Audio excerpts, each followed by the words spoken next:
Okay. hooves. Ass hooves. You can't just throw that out there casually Well, as if it's normal speaking. That's the British Britannica, or the Britannica quote. I don't know what to tell you. Ass hooves. They have an unalterable sign, and it's ass hooves.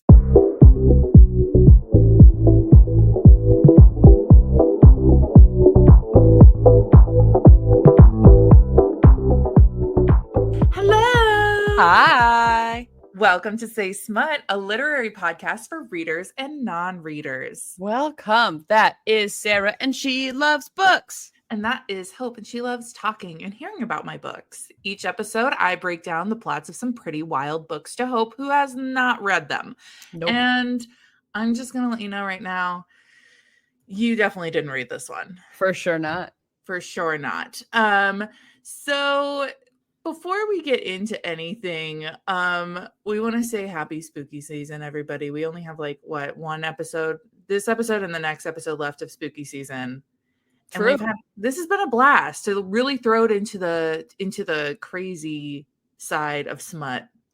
You know, I can't believe it, but dare I say it, we're approaching the holiday season. I know. My anxiety is up. I am on my anti-anxieties, my antidepressants. I am going to therapy, preparing for family time. Yes. It is all there. But before we get there, we still got a few more spooks to do. Content warnings about this one are sexual content. There is mention of sexual harassment, but I will not get into it. Violence is mentioned, but it is not in depth. I'm not going to get into the gory stuff or anything. And there's really not a whole lot of gore in it. And there's mention of death. There in the book, there's mention of guns and blood, but I don't talk about that. So just feel free to subscribe and come back next time if those are not your cup of tea. I'm letting you know right now. I got nervous when I saw the content warnings, thinking that this might be a little darker than I was expecting, but it is not. Okay. I'm going to let you know right now. I'm going to let you know right now. So this is Given to the Ghoul by, I have a pronunciation here, Desiree Niccoli. Yeah. Because it rhymes with cannoli.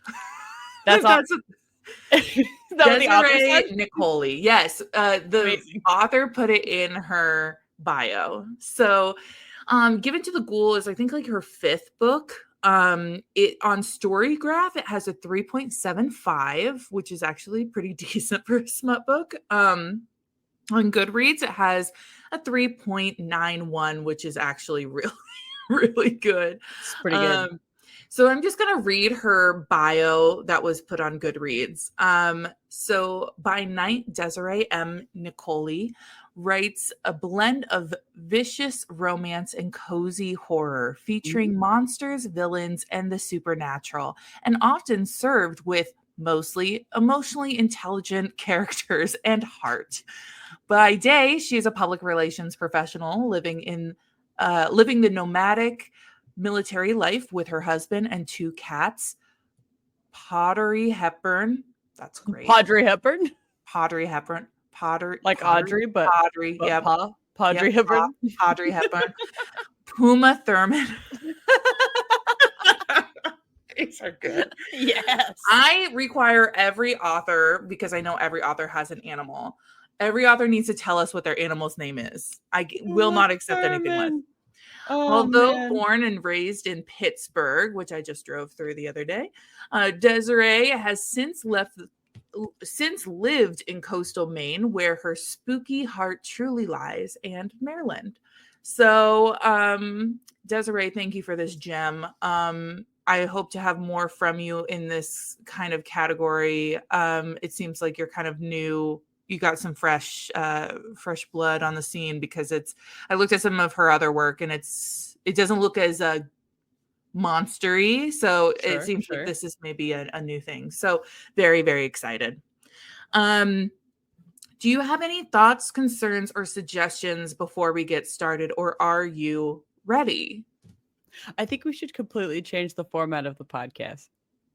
The whole format of the podcast? I'm kidding, but you asked for suggestions and I didn't have any. So imagine if I just came in with some constructive feedback. Surprise, everyone. You are coming to our quarterly team meeting. So And I read the comments just this once, and just I have some notes. I would love to know. I'd love to know. So Okay. let's so I will say that I've heard Sarah talk about this book a lot, but not until I was doing my research did I look at the title. So give it like I was hearing give in like give into something, not like given as in a gift. Given. Yeah. Yeah. Like given, like presented to. Also, Yes. I have not talked about this book a lot. We literally just found it on Amazon and slapped it on. So Yeah, I've heard her say it, but I've not like physically read the title with my eyes, and I just wanted to put that point of confusion out for everybody before we got started. That I just excellent. me hope had. This book is about 70 pages. I think I Nice. bought it for $2.99 if I remember correctly on Amazon on Kindle. But I will tell you now, when I saw Given to the Ghoul, I definitely thought we were going to get into some ghosty shit. That is not what was presented to me in this book. And I want you to know that whatever research you have done, I 100% believe that is not going to fit into what I thought this book was going to be. Interesting. Ooh, okay, so let's get started. We open the book with a Hunger Games style reaping. Oh no. We are already coming in hot.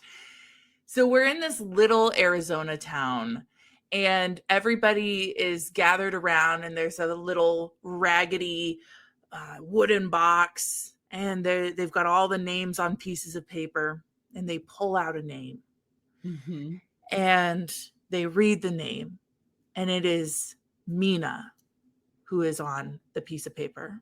Now, Mina is brand new to this town. She just moved here in the last year. So which unfortunate. Is literally the worst thing that you could possibly have happen. Just moved to a town and then have to compete in a to the death fight ring.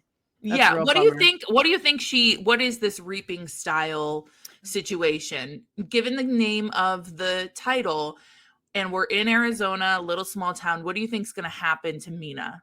I'm going to assume that there's some sort of ghoul that the small town has to appease, and it needs like some kind of sacrifice annually or semi-annually or something. And so they're pulling a name for that person, but she's going to get there. And then we're going to kind of swap into a Beauty and the Beast style story, which is like, no, I'm not going to eat you. I know I'm a ghoul, but that's some real racist ghoul stuff you're saying. You just be my prisoner and then we'll fall in love. Okay, you are fairly on track. There's a little offness there, but you are fairly on track there. So amazing.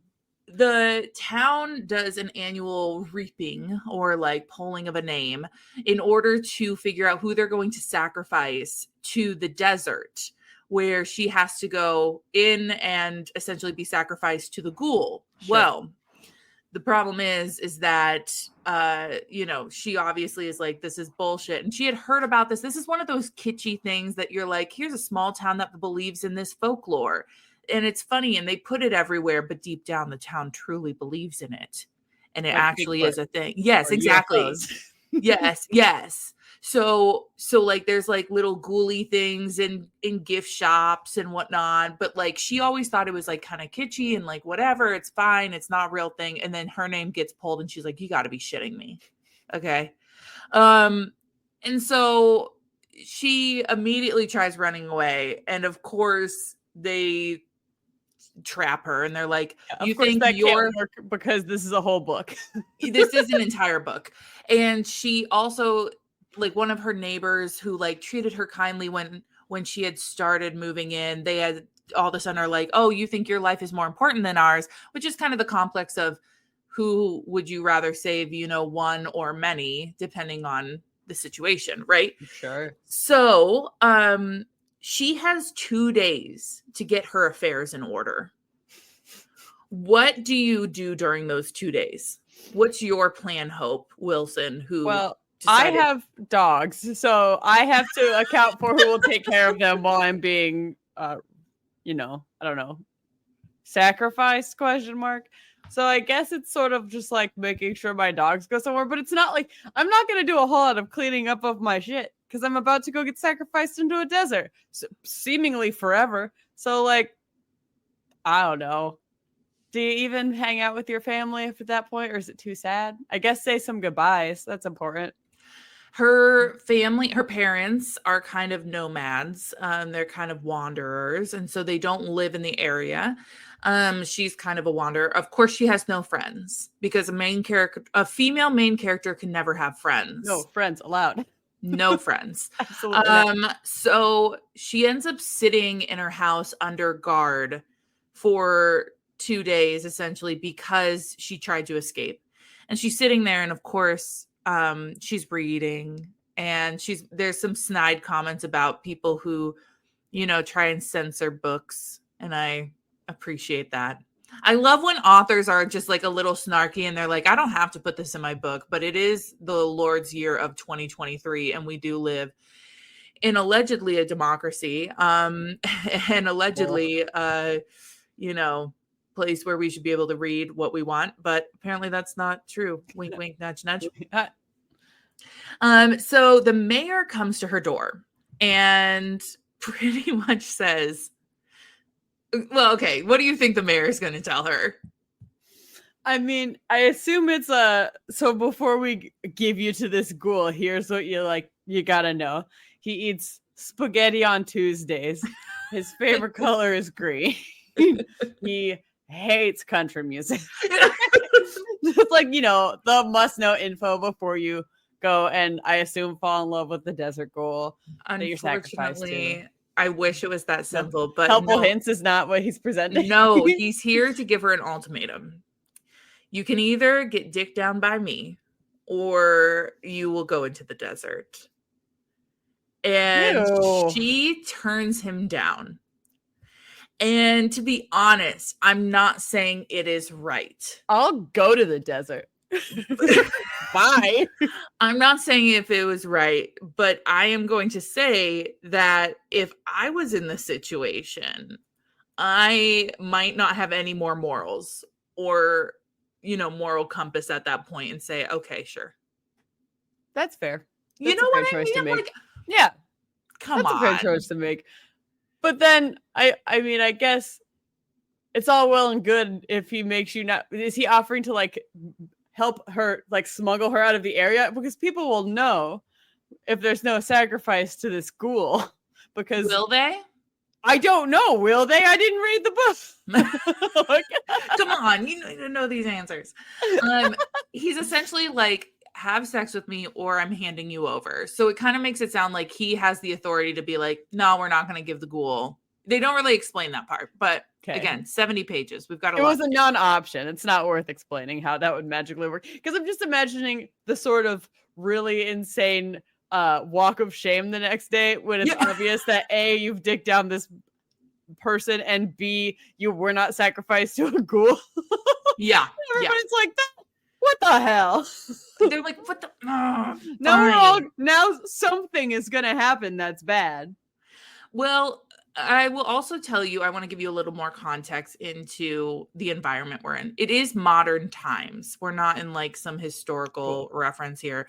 It is modern times, cell phones, equipment, backpacks, all that stuff would be around. Survival kits. Yes. So Mina loves national parks and has always been a wanderer like her parents. And so her plan is, I'm going to get a backpack full of necessities. And when I get dropped into the desert, I'm going to walk to the nearest town, which is 60 miles away. And she's factoring in all this stuff. And I want you to know that when they finally come to put her in the desert, the mayor takes away her backpack full of shit. She's like, I just went to REI and bought this stuff. She's like, I wasted so much money, but I guess if I'm dying, it doesn't really matter. I just came from REI. I've got a backpack. I've got a jacket. I've got a water bottle. I've got some very fancy boots, tiny containers of freeze-dried food that you can eat in the desert, and a lot of sunscreen. And it really hurts me that you would take this away from me as you're tossing me into the desert. I just came back from REI. Well, I will tell you, he does give her two things. He does give her a bottle of sunscreen and a small canteen of water. Okay. And it was really funny because the Weird to intern, assume she didn't already have either of those things in the backpack. It's like well, we can't give her the taking whole away her backpack. water to give her different water. They probably were like, okay, well, like we're not gonna let you have all of this, but we'll let you have some sense of survival. You Now can't have a tent. the internal dialogue says, quote, guess ghouls didn't like their food cooked because of the sunscreen. Oh, sure. You weren't impressed with that. I thought it was funny. No, I didn't read the book. What she didn't know is that it's not sunscreen, it's actually butter. And so the ghoul will be really happy. It's just going to be a little toasty. Just roast you up in this desert. So now she's trekking through the desert, rationing her water, getting boot blisters, planning the demise of the townspeople if she were to survive. But she likes to go to national parks. She doesn't know what socks to pack when she's wearing boots. Girl, I think no matter what you're doing, you're going to get uncomfy. I'm just saying. It just seemed like she kind of knew what she had going on. I thought she'd have had better footwear. Well, you know what? Stop it. This is a smart book. Sorry. Logic and reason do not belong. Do not belong. So she's thinking through the normal stuff you would when you're trekking through the desert. Mm-hmm. But she starts getting nervous around nightfall because it's getting cold. And she's thinking, maybe if I walk 20 miles each day and it will make, I can make it out before the lack of food and my rationed water situation gets bad. She's trying to do all this mental math. Think that meme of that guy or the girl looking away and there's a bunch of equations on her face. Yeah. Mm-hmm. So, by that night, she has finished her water, which I'm like, okay, you stupid person. You literally just spent all day thinking about how you're going to ration shit. But who wouldn't say I wouldn't do the same thing? Hard to say. So she's contemplating death. And that's when she hears a man behind her. Ooh. A deep, low voice. So at this time, I would love for you to give us some of your research into what are ghouls. Yes. Welcome to the segment I'm calling Ghouls Are Cools. That's a good one. Thanks. Excellent work. Thank you. And thank you so much to dictionary.com/thesaurus.com and How Stuff Works and Encyclopedia Britannica and Merriam-Webster Dictionary for all of the info that I'm about to present to you. What is the difference between a ghost and a ghoul, you might ask, because this is an interchangeable topic. Sarah wanted me to delineate what the differences are, and there are differences. Ghoul and ghoulish can sometimes be used as blanket terms to describe spooky things or someone who likes spooky stuff, but they are technically their own separate thing. I want to thank thesaurus.com in particular for going way harder than necessary on an article detailing the differences between ghosts, ghouls, and goblins in an article titled The Ghost Glossary, the difference between ghosts, ghouls, goblins, and more. Basically everything you could want for this research topic. We are again differentiating ghosts and ghouls because that ghoul term can sometimes be used to describe a bunch of different stuff, but they are actually different. So ghosts are spirits of dead people. What you think of when you think of a ghost, unfinished business on earth, floaty, spectral, see-through thing. And that's our definition of ghosts. Ghouls, on the other hand, are undead monsters that eat human flesh. And thesaurus.com noted that they especially eat children or the dead. So yikes on that.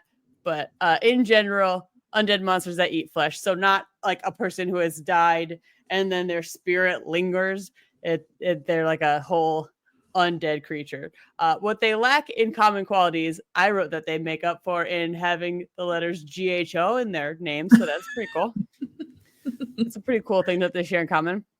But anyway, so that's big difference. Classic ghosts are ghosts. Ghouls, not ghosts. I don't think necessarily spectral. I'm going to say more solid. I went and wanted to look more into our ghoul friends since they're the focus of our book. So let's get a little more into ghouls and where they come from and what they are, etc. The word ghoul comes from the Arabic word ghoul, like G-U-L. And that term may stem from a word, Galu, which is the name of an Akkadian demonic ancient Mesopotamian, or Akkadian demon in ancient Mesopotamian mythology. Woo, Wow. words. In ancient Arabic folklore, ghouls are part of a more nefarious grouping of jinn, which are spirits. They're said to be the offsprings of Iblis. I'm sorry if I didn't pronounce that right, but it's the Prince of Darkness in Islam. Per British Britannica, quote, they were capable of constantly changing form, but their presence was always recognizable by their unalterable sign, which is having ass hooves. So I'm sorry, having what? the hooves of a donkey or an ass. Ass Okay. hooves. Ass hooves. You can't just Ass throw that hooves. out there casually Well, as if it's that's normal speaking. that's the British Britannica or the Britannica quote. I don't know what to tell you. Ass They hooves. have an unalterable sign, and it's ass hooves Ass or hooves. donkey hooves. So like they might turn into most commonly it's a woman. I'll get into that in a second. But a ghoul can shapeshift, and everything will look really convincing, except they'll still have hooves. So Oh, like Mr. Tumbus? yeah, maybe, but of a donkey instead of like a little goat friend. Okay. Ghoul representation was common in folk tales, and scholars of the 8th and 9th century compiled a lot of these tales into a collection known as the 1001 Nights.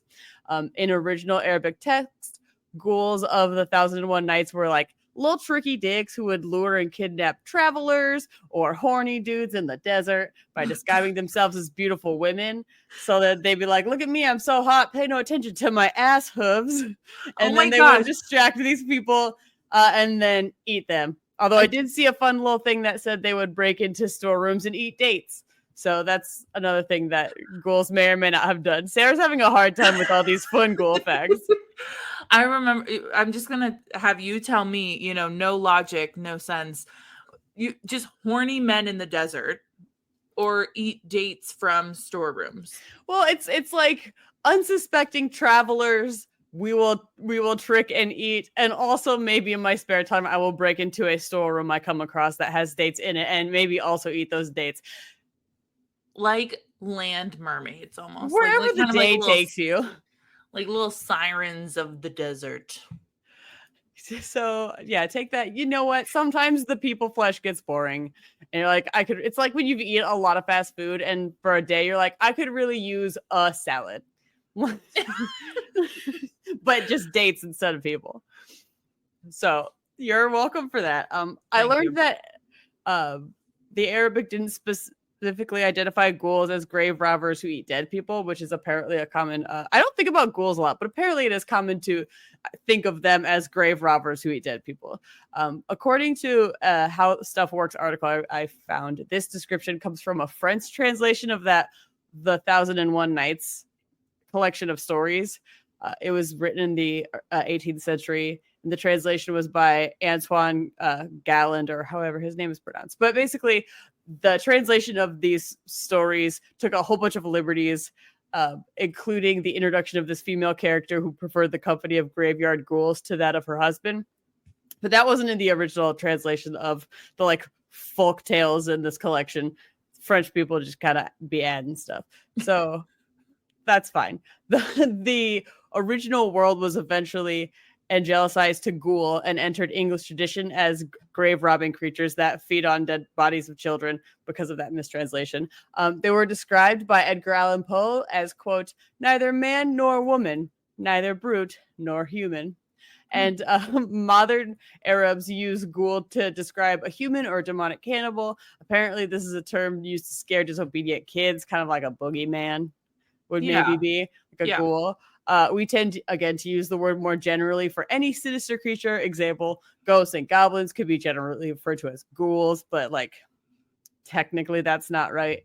And per the Britannica description and article I found, the only way to get rid of a ghoul is to strike it dead in a single blow. And apparently if you hit it a second time, it'll bring it back to life.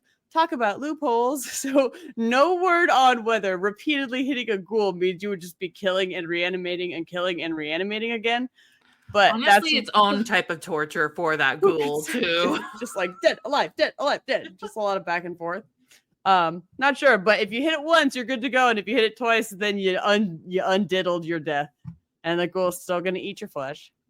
And that's the end of my research. Wow, that was wonderful. I learned so much, and I'm so glad I asked you to research that because it actually aligns more with this than I thought it was going to. I love when that happens. Sometimes the research aligns more with what's in the book than Sarah thinks, and we could thank the authors for doing their research. Yes, it's like they have a job to do and they do it. It's amazing. Crazy. Again, I had the perception of like ghouls being very ghosty, like adjacent things, and so now that you have, I think there were liberties also taken, obviously, in this book. But I will say we'll get into it. So let's hop back into our story where she's contemplating death, and it's the middle of the night. And I want to also say that like the middle of the night in the desert is pitch black. You can't see shit. So I don't know how she acts like she can see anything, but it should be a really good place to view stars though, because there's not so much light pollution out in the desert. Yeah. But she's sitting out there and she hears a voice behind her, and she turns around and there's a man. He's absolutely beautiful. He's got dark curly hair, eyes as black as coal. He's wearing a long-sleeved gray shirt and baggy black linen pants, but no shoes. And he has a backpack slung over his shoulder. Is it her backpack? That'd be convenient. It is not her backpack. It's like, I thought it was messed up that they took this from you. Here's your backpack back. I thought this was a little unfair. Let's even the playing field here. I'm going to give you a 2-hour head start now that I've given you the backpack, and we'll meet back up maybe, unless you sneak out. So she believes that this could be the ghoul because the townspeople had talked about them being shape-shifting creatures that took the form of beautiful people, which is so convenient, right? It really is. And so when she tells him she knows who he is, he shifts his appearance to then have blue eyes, red hair, and kind of a rounder face. This is my true demonic appearance. I'm a redhead. No, I'm not going to say it. I'm tempted, not going to say it. Don't want to offend any redheaded people here. I love you, redheads. I'm joking. I think you have souls. You definitely have souls. So he then tells her, quote, "The town always sends someone. They think they know what we want. But the moment I saw you, I knew." And she asks, "What did you know?" And he says, quote, "I was never going to let you die." I mean, how did you know that? Love at first sight. How did you? It's dark outside. I don't know. He's a shapeshifter. He's not real. He's like, he has so many fun like magical elements he can see in the dark. He's a little Imagine, if you will, being a ravenous murder creature. And then seeing one person just at a glance and be like, I'll never let that person die based on, you know who I would never let die based solely on appearance? Pedro Pascal. Yep. That's absolutely true. I take back everything I said. If it was Pedro Pascal in the desert, I'd be like, must protect this man at all costs. There is more context we will get into later. So he shifts his face for a third time into another kind of appearance. And her only response is to tell him that she liked his first face better. You are hotter the first time. Quote, "If she was going to be eaten by a shape-shifting ghoul, let it at least look like her type," end quote. Which, priorities. Priorities. No? So he gives her water and a peanut butter sandwich. And then there's this. Where? The backpack. Did you forget about the backpack? No, Hope. The backpack that just had a totally fine PB&J sandwich inside it that the ghoul was carrying. I'm crazy. I don't think that's the craziest thing in this story yet. I think it's a little crazy. Also, hear me out. I know that it's cooler now because it's the desert at night, but I can't think of, outside of like soup, a worse food to have in such a hot environment than a very peanut butter forward sandwich. Well, it gets very cold in the desert. It does, but like you're gonna glue your whole mouth up with that delicious peanut butter, and you've already drank all the water. So then what? Hope, I am telling you right now, like I'm getting a little pissed off because this is not the craziest thing. We know this man has a backpack. It's not crazy he has food in the backpack, Hope. It's a little crazy. He's a ghoul. He came prepared for her. Anyway. Oh my gosh, just listen to the damn story, Hope. I'm having a great time. Go ahead.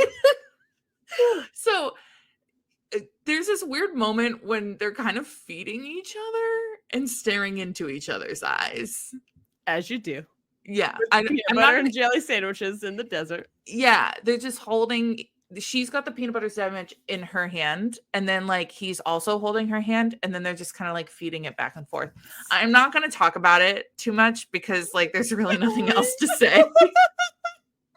That visual is so weird. I'm telling you right now, Hope, if you tell me that your say smut moment is that he had a peanut butter jelly sandwich in the fucking bag. Spoiler alert, Sarah. Now no one's going to listen to the rest of the podcast. I'm going to disconnect this recording right now. No promises. So he teleports her to a place with shelter in the desert, like this kind of small cave. And don't ask me to explain it. It was during the sandwich feeding time. Yeah, we had bigger fish to fry, and they were peanut butter sandwiches. So conveniently, the magic Dora the Explorer backpack has everything she could possibly need in it. It's very like Hermione's magical purse that like keeps pulling things, or like a Mary Poppins situation. Sure. And so she doesn't need a ration or anything. And it's got like warmer clothing. It's got unlimited food, all this magical stuff. So it also includes like this warmer clothes, which she does like a low key strip tease to bait him while she's changing. And like he needs to what end? No, like she's just like got like, you know, the like hot weather stuff on, well, and then I understand the changing. Slowly, like, but what are we trying to bait him for? She's like, I mean, they're kind of turned on by each other, right? Like they're both like, this is a beautiful existing thing, not a human. Peanut butter will do that to you.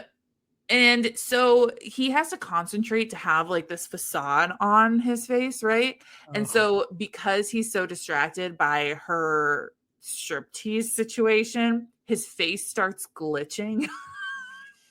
Like classic sci-fi style.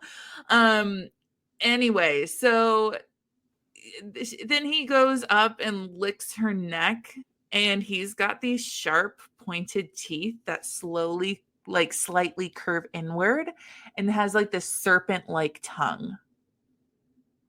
So I should note now that those books that she was reading at the beginning during those 2 days she had to put her affairs in order, they were monster romances. Nice. And I'm going to flash back to our Jack book where she also was conveniently very into monster romance. Nice. So a better grasp on her sexuality than the pumpkin spice sexuals who took longer to figure it out in our previous episode. Yes. So he is like slowly seducing her. She's like got this flannel shirt on, but nothing else. And he reaches his little serpent tongue down her throat and down the cleavage of her boobs and pretty much licks her boobs with this serpent tongue. And all I could think about during this time was that meme of the guy with the snake on his head and being like, I'm a snake. I'm a snake. I know what you're talking about. But the world that my brain entered was one in which he stuck his tongue literally down her throat, and then we're gonna have him keep going. So I was like, and then into her digestive system. Hope you took this. You took this to another level. Well, he eats people. We'll get into it. Okay, so he can also smell her arousal, which this is not a new concept in smut books. They love to be like, I can smell your arousal. I can smell you, blah, blah, blah, which like, honestly, a little self-conscious for me, myself. It's not my cup of tea, but if you like it, that's pretty awesome. Yeah. So then our man, the ghoul, asks for consent and pretty much is like, I'm gonna dick you down. Even ghouls can ask for consent. Yeah. Come on. And she's like, please and thank you. And he says, but it has to be, she says, it has to be in your true form. I don't want like this little fake human facade. Okay. And the man's ego plummets. He's like, you're not going to find me attractive. Like, I promise you, just like, let me be in this form. My teeth curve in. Like, yeah, my teeth are a little off, but otherwise I'm gorgeous. Um, and then she gives him this whole lecture that, like, you don't know what I'm attracted to. Like, how dare you tell me what I want? And like, how you make me feel matters more than your appearance. That's true. Even in the And middle of a desert at nighttime after a round of peanut butter sandwiches. yes. And he says, quote, "Do you really want to fuck a monster?" And she says, quote, "I've seen monsters and you aren't one." Ew, I've known you for a couple of minutes. I will tell you now, I have this as a bullet point in 3 bullet points. She has known him for 30 minutes. She Thank you. literally even says it's been 30 minutes. So, would you like to know his appearance in his true form? Yes. Okay. What if I was like, no? I would skip this part and then we would Could just. you instead just describe the physical features of Pedro Pascal, since I already brought him up, and we'll pretend that's what it was in the book? I can't do that. No, that's okay. For the justice of our listeners, I cannot do that. So, in his true form, he has milky white eyes, which have no pupils or irises. He doesn't technically have eyelids. It's more like a film that coats over his eyes when he blinks. His skin color is like golden sand. It is tough, yet kind of smooth, like worn leather. And he has bony ridges across his forehead that go down the bridge of his nose, which kind of reminds me of Ice Planet Barbarians when we did that book. And he has little slits for nostrils. It's very reptilian. Yes. Okay. The man has no lips, but she kisses the seam of his mouth. And At I least find that it was described accurately. We got no good read on the lips when we were reading, Jack. That's exactly what I thought. I was like, why these men have no lips? You could give them How are you lips. going to kiss with no lips? Got to get that mouth seam. So he also has claws on his hands and feet. Okay. So when she puts her hand in his pants, he feels like a typical human man down there. Convenient. But then he stops her and says, "I'm not ready for you to see my true face and passion. If you want to see me this way, it will be with your back turned to me." And she's kind of like, "What the heck?" And he's like, "Well, I have no lips for you to kiss. I have no eyelids to shut in bliss. You're just going to literally stare at my eyes that are going to be like open the whole time staring at you." That's true. And he's like, "And if you were to like turn away or recoil from me in any way, like my ego would not be able to handle that." And neither would my boner. No. So she's like, "Excuse me, have you seen me do any of that yet? Clearly I am into this," which is enough to like kind of sway him. So he takes her doggy style. And I love that she points out, quote, "Not the biggest dick she's ever had, but the angle was intense. Thank you for not giving him a monster dick." Every single book, it is, he has the largest penis I've ever seen. I don't know how it's going to fit, yada, yada, yada. And here we are with a normal size penis. Thank you. Thank you for keeping it normal, keeping it real. He does not finish inside her. I will note she says she has an IUD, but they don't. I'm gonna let you know there's no pregnancy trope or anything in this, but I did sit back and I was like, would an IUD work with ghoul sperm? Would a ghoul have potent sperm now that we know they're undead? Oh, that's a good point. Could you make but then how do you make more ghouls? Hard to say. Is that like a curse thing that happens, or like a I don't know phenomenon in nature? If you are a ghoul, please write us in. We would love to know. So they have little after sex cuddles, and the next morning they wake up by her going down on him. And I'm gonna let you know right now, his penis is ribbed. We love for her pleasure penis. We do. And I do love this quote, which is, quote, "There is no sexier a sight than trust." We love it. Yeah, we're doing a dance. So then he shifts into a human because he wants to go down on her. And she's like, no, I'm gonna need that reptile tongue. Fair. And I want you to know that he like practically goes into her intestines, like practically is up in her kidney. Like, well, then I don't feel so bad for the interpretation I was taking earlier. Do I? Absolutely not. So after everybody's had received oral, they go back to having doggy style. And then during this round, they're awkwardly talking while they're having sex about how he eats humans and how she'll never be on his menu. And he's like, yeah, but like I eat other humans, like typically like the bad people, you know. What a conversation. And then he stops and is like, if that's a problem because I eat your fellow humans, we can stop. And I want to be like, okay, so you guys have already given each other fellatio. It's true. Yeah, I think we've kind of committed 100%. Yeah. And she's like, look, as long as you brush your teeth and floss after. And he's like, sure, I can do that. And she's amazing. Like, I'm not saying that you're like fully committed enough to like eat my enemies, but like I do have an entire town worth of enemies you could start with. And he's like, I'd be happy to. At this time, would you like to know what the ghoul's name is? Is it Jeff? Or maybe it's Bill, just a regular dude named for a spooky ghoul. His name is Gareth. That was not, I literally had to reread that section because I was like, no way. I was like, not this. Our podcast is basically a smut book version of the podcast The Dollop with Dave Anthony and Gareth Reynolds. And so the name Gareth is so known in my world. I love that. And it's funny, especially because this ghoul has transformed into a redhead. And I gotta tell you that Gareth Reynolds is a redheaded dude. That's amazing.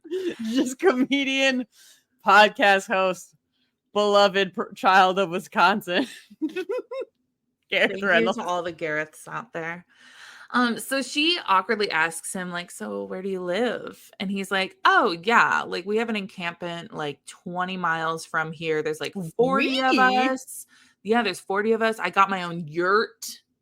Nice. And he's like, I'd love to bring you home. But could we like I know I can teleport you, but like, could we just walk a little way so we can just have a little convo? Us. Wait. I know I can teleport you. Tell me more about that. Ma'am, I already told you about that. They teleported during the sandwich thing to get to a kind of cave situation. See, now, the sandwich scenario, I was on a different planet, focused solely on peanut butter sandwiches.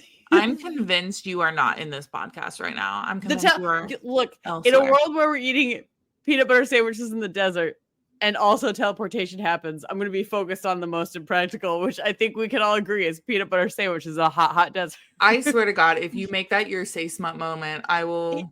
It is. It is. No, it doesn't need to be because it's not that ridiculous. He had a backpack full of things. It is to me. Anyway. Oh my gosh. Okay. So anyway, everybody can tell us that Hope's wrong. But they start walking to this camp. And he tells her that there are other humans in the camp because they were also banished from the town and sacrificed, right? They just keep giving us these people we have to take care of. It's so annoying. Yeah, and they've only ate the ones that were like truly bad people and like were violent and whatnot. Okay. So the camp, just for like a little visual, it's like between two big like red rocks in the middle of this desert, right? And it's got a general store, it's got a central bathhouse, it's got irrigation greenhouses, etc. Like very progressive. Pretty much. Very progressive. They walk around and essentially do like a supernatural Halloween trick or treat with the ghouls handing her supplies when she comes to their yurt. Sandwiches. Water for everyone. Literally so much water, so many sandwiches. And she even gets her own yurt. Yes. Yeah. I mean, yurt. Yurt. So Mina starts crying in her new yurt because she's like, this town took everything from me. And like, you guys are so nice. And he's like, give me their names. I'll go snack on them. And she's like, Okay, absolutely. She like has 1 second, like maybe 2 sentences of her being like, "Is this ethical?" And she's like, "Actually, I don't give a shit. Don't Here's their care. names. Here's Here's, everyone's names." here's the guy who asked if he could dick me down instead. So she says, "The mayor, save him for last because I want to be there when he realizes I sent you." So the next morning, she wakes up to a white skull on her front step. It's like essentially Gareth being like, "I've already killed one of them for you. Here you go. Here's the Oh. skull." And the other humans that are being like taken care of at this place also have their own like garden of skulls. Oh, And she just like sets the skull next to all of her flowers out front of her yurt. And it's just like a decoration now.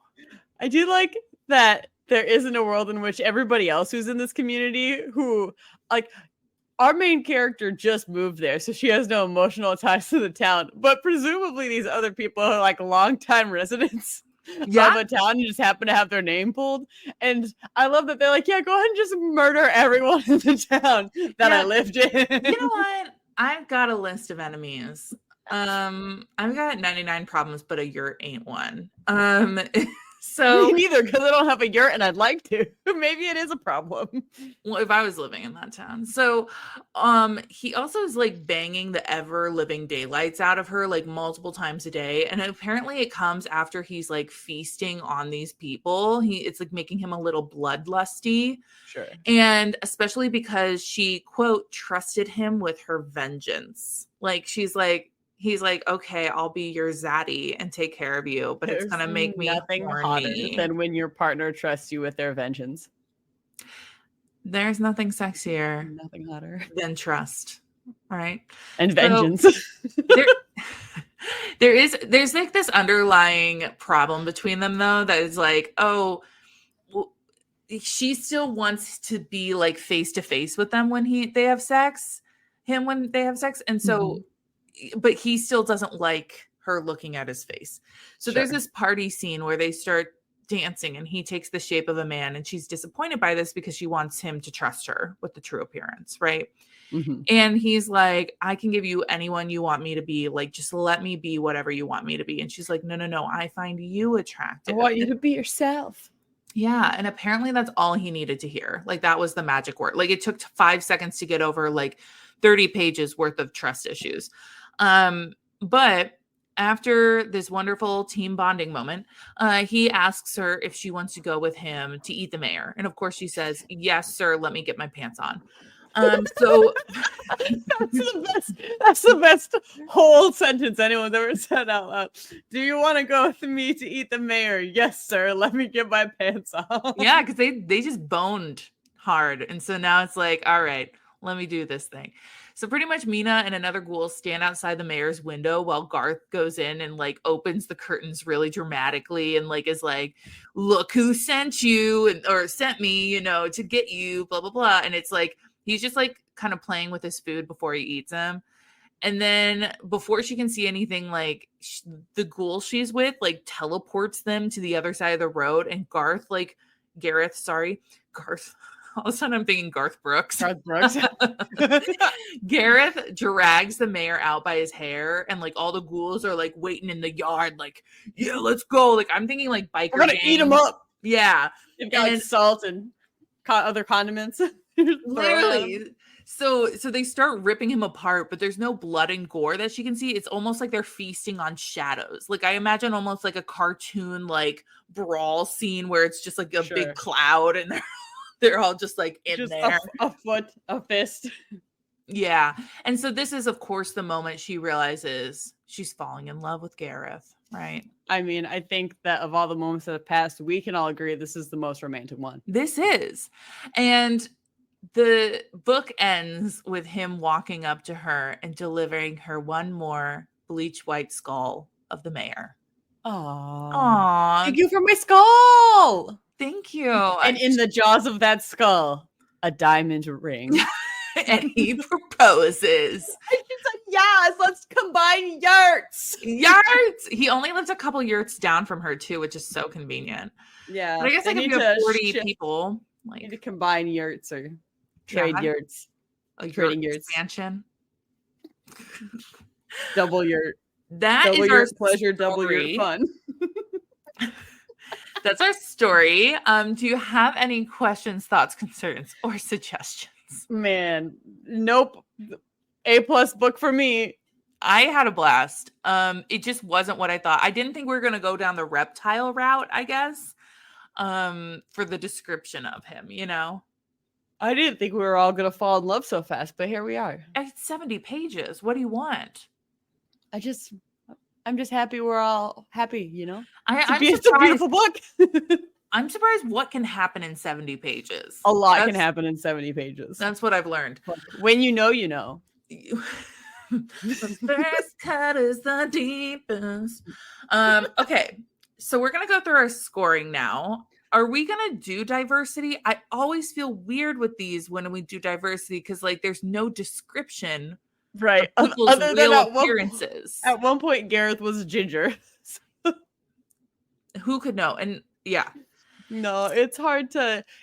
What this is also kind of a good thing because outside of a couple of physical descriptions during the like shapeshifting, we can reasonably just kind of imagine whoever we want as the characters. Yeah. And so in that way, it's really diverse, but I don't really, it's like hard to quantify that. Should we, I mean, which one did we put? Did we do it for Unhinged that we didn't put So. I feel like we need to do that here. Yeah, it gets a little confusing when we have mystical, spooky creatures plus not physically described humans to assess the diversity scale.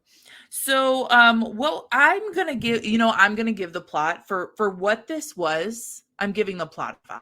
Oh yeah, I love this. There's a lot going on. 5 also. It was the Hunger Games. It was a Beauty and the Beast kind of a thing. Yeah. Smut, I'm going to be honest. Mm-hmm. I'm going to give it a 4. Okay. It was very descriptive. It was very fun. Definitely thought we could do a little more with it though. Cool, a lot of doggy style. Yeah, I was going to give it a 3.5. Okay. Closer to a 4 than a 3. Okay. A lot of doggy style. And I have There's nothing wrong with that. I have the link to the image there for you for Given to the Ghoul. Yes. Can you please describe it for us? You have given me the link. It's I actually do need to. So my browser started zoomed in at 300% again. And I was like, please stop doing that. But then I actually kind of needed it too, so I could see it.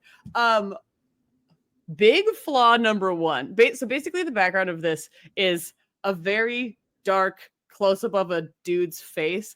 And the first thing I can see is a nose, which goes against everything I know about our Ghoul, which is that he's got slits for noses. Also, this person has lips, faux pas number 2. So I'm just going to assume he's shape-shifted in this picture. Yeah. Very critical. And I know, but we're all about loving the Ghoul for who the Ghoul is. And then on the cover, the Ghoul is not even themselves. And then it's just kind of I'm just saying. Anyway, so it's a very close-up of a face. And at the top it says, he did not come for her blood. And it is spelled C-O-M-E, not C-U-M. But I just think that would have been a funny opportunity if it had said if he did not come for her blood. And it says, given to the Ghoul. And it says, Desiree M. Niccoli. It doesn't say like cannoli, but I know that's how it's pronounced. And that is the cover. What are you going to give it? Because I'm giving it a 3.5. Yeah, I was going to go about down the middle too. 3.5. Okay. I guess you could have put in a desert. I guess you could have put in, I tried to draw a ghoul in my notes. It didn't go well. So maybe that's why you got to have a more regular looking dude. Yeah, I can't imagine. I feel like it would just look reptilian. Too reptilian, that would be misleading. Oh, as you can see, he doesn't have a nose, but he's got ridges on his forehead. Wow. And it just looks like he has a creased forehead, like he looks concerned. Well, he might be a little concerned about you looking into his eyelidless eyes, you know? That's why he did so much doggy style. He was pretty concerned a lot of the book. He was. I ended up with 83%. You ended up with 80%. We are going to do our final Say Smut moments. And we already know you're going to talk about the freaking... Yeah, just skip mine. Dude, can you give us one other one? Just give us literally anything else because I will not accept the fucking sandwich. I just don't appreciate you that you're not letting me watch yourself. Anyway, in addition to having peanut butter in the desert, the worst kind of sandwich you could ever have in a desert, I suppose my next hang up that is because all of my hangups are never like the things you think, like having sex with a ghoul. It's stuff like that all the residents of the town who are now in this abducted village, but were, I assume, longtime residents of the town, even though nobody says that, really have absolutely no qualms about just having other people in the town get just really eaten. Yeah, but like those are asshole people. Like That's they're supposed to be bad people. The problem is that I'm not leading with trust. Okay. And so I need to trust that the ghouls are actually just killing dead people, even though I don't get to go to my own town and I don't get to see them before they're just skulls. And we all kind of look the same when we're just skulls. Okay, well, that sounds like an issue I need to work on. Issue you need to work on. I, on the other hand, am I'm thinking of sandwiches now. I, on the other hand, am thinking that, first of all, like the fact that he like went into her intestines with his like tongue is really freaking me out. True. Knowing that that's a literal is uncomfortable for me, but. And then the other thing is like, first of all, the eyes not being able to actually blink would freak me out. Mm-hmm. And what was my other one that I was just thinking of? Oh, the lips will always be a worry for me because it's like, you can't even pucker up. But bonus points for describing it more accurately. Yeah. Which is just kind of the opening where the mouth is. Then jack-o'-lanterns. Yeah. But I was surprised how close your research was to the actual events of this book, because I didn't know anything about ghouls. So we all learned today. We appreciate you all joining us for this journey. If you want to, you can find us on TikTok, Instagram, and Twitter at Say Smut Podcast. We are kind of on X, like Twitter. I've kind of given up a little. I mean, we will try harder. Additionally, we would love to hear your book recommendations. Send them our way via email at saysmutpodcast@gmail.com. And we'd love it if you pop us a rating or review on the podcast platform of your choosing. Please don't send us mean stuff just to be mean. Hope's heart literally cannot take it. I'll cry. But we will receive constructive criticism that is valid. So thank you so much. And we will see you at the next spooky one. Bye, ghoul friends. Bye, ghoul friends. Bye.